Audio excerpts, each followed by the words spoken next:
Ukraine के राष्ट्रपति Volodymyr Zelensky तुर्की की यात्रा में पहुंचे। तुर्की की यात्रा में पहुंचकर उन्होंने तुर्की के राष्ट्रपति रिसेप तैयप अर्दोगान का धन्यवाद किया। साथ में उन्होंने तुर्की की जो डिफेंस कंपनी है जो कि इस समय यूक्रेन के साथ पार्टनरशिप में काम कर रही है, उनका भी उन्होंने धन्यवाद किया है। तो ज़ेलेंस्की तुर्की में पहुंच के जो उनका यहाँ पर कोशिश ही होगी कि पहले तो जो यहाँ पर सीज़ फायर की बात चल रही है लड़ाई में, जिसको पीस ट्रीटी भी कर रहे हैं, तो उसके ऊपर तुर्की अपना कोशिशें कर रहा है। तो ज़ेलेंस्की उनको यूक्रेन का जो प्लान है, जो ज़ेलेंस्की का 10 पॉइंट प्लान जो कर रहे हो, उसको रखेंगे वो तुर्की के सामने। और दूसरा, जो यहाँ पर ह्यूमैनिटेरियन कॉरिडोर है, खासतौर में जो ब्लैक सी का इलाका है, जहाँ पर सप्लाईज निकलती है, यूक्रेन की जो ग्रेन है वो यहाँ से निकलता है, ब्लैक सी के रास्ते होते हुए तुर्की से निकलता है। तो तुर्की की यहाँ पर भी महत्वपूर्णता बढ़ जाती है। तो तुर्की एक ऐसा मीडिएशन की भूमिका निभा सकता है अगर आने वाले समय में। तो ज़ेलेंस्की इसी बात को देख रहे और वो कोशिश करेंगे कि तुर्की को अपना जो पक्ष है उसको रखे सामने। और जहाँ तक तुर्की की बात है, तो तुर्की की जो गवर्नमेंट है उसने पहले भी कह रखा है कि वो चाहती है कि इस इलाके में लड़ाई ख़त्म हो। और उसने साथ में ये भी कहा है कि वो चाहती है कि यूक्रेन का जो टेरिटोरियल इंटीग्रिटी है वो यूक्रेन की बरकरार रहे। जो क्षेत्र रशिया के कब्जे में आए हैं वो यूक्रेन को मिलने चाहिए। अभी ये अर्दोगान की जो पॉलिसी है वो लगभग न्यूट्रलिटी के हिसाब से वो चल रहे और वो किसी एक का पक्ष नहीं ले रहे। हालांकि उनका जो यूक्रेन के साथ जो डिफेंस कॉपरेशन है वो बढ़ चुका है, लेकिन वो फुली फ्लैज वो यूक्रेन के साथ खड़े नहीं है। जैसे कि जो नेटो कंट्री है जिसमें तुर्की भी आता है, तो नेटो कंट्री तो यूक्रेन को एडवांस वेपन दे रही है, लेकिन अभी तक तुर्की ने इस प्रकार से कोई एडवांस वेपन यूक्रेन को नहीं दिया।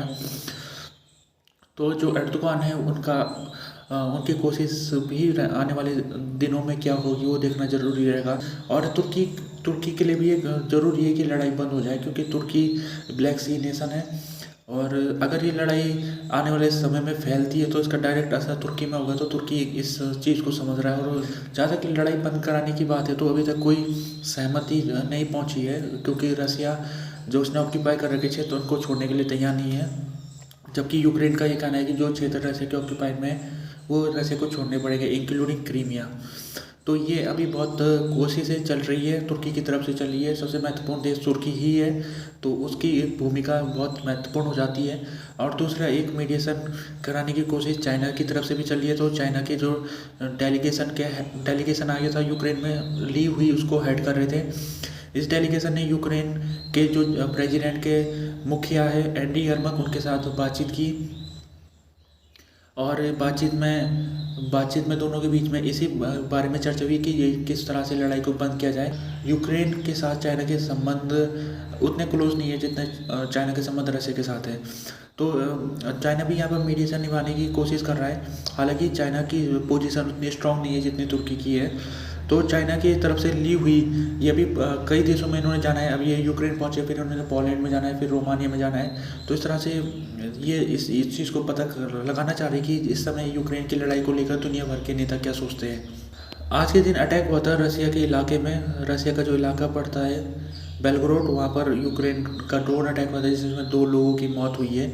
और यूक्रेन के ऊपर भी ड्रोन अटैक हुआ था जिसमें 2 लोगों की मौत हुई और 26 लोग घायल हुए। ये रसिया द्वारा मिसाइल अटैक किया गया था और ये यूक्रेन का जो नॉर्थर्न सिटी है सूमी, उसके ऊपर हुआ था। यूक्रेन की डिफेंस मिनिस्ट्री ने कहा है कि रात के समय 37 रशियन ड्रोन ने यूक्रेन के ऊपर हमला किया, जिसमें से 33 को शॉट डाउन कर दिया गया था। ब्रिटेन की जो डिफेंस सेक्रेटरी है वो यूक्रेन पहुंचे हुए आज, और उन्होंने एक वीडियो क्लिप जारी की है जिसमें उन्होंने अपील की है कि यूक्रेन को सपोर्ट करना बहुत ज़रूरी है। और ये सपोर्ट करना ज़रूरी हो जाता है जब पुतिन जैसा डिक्टेटर यूक्रेन में कब्जा करना चाहता है। और उन्होंने कहा है कि जो हमारी वैल्यूज़ है यूरोप की, फ्रीडम ऑफ डेमोक्रेसी, उस वैल्यूज़ के हिसाब से मुझे यूक्रेन की हेल्प करनी चाहिए। और साथ में उन्होंने ये भी कहा कि हमारा जो देश है ब्रिटेन, उसने इस साल अभी तक का सबसे बड़ा पैकेज जारी किया है यूक्रेन के लिए, और हम बिल्कुल सीरियस है। हम चाहते हैं कि यूक्रेन इस लड़ाई में जीते।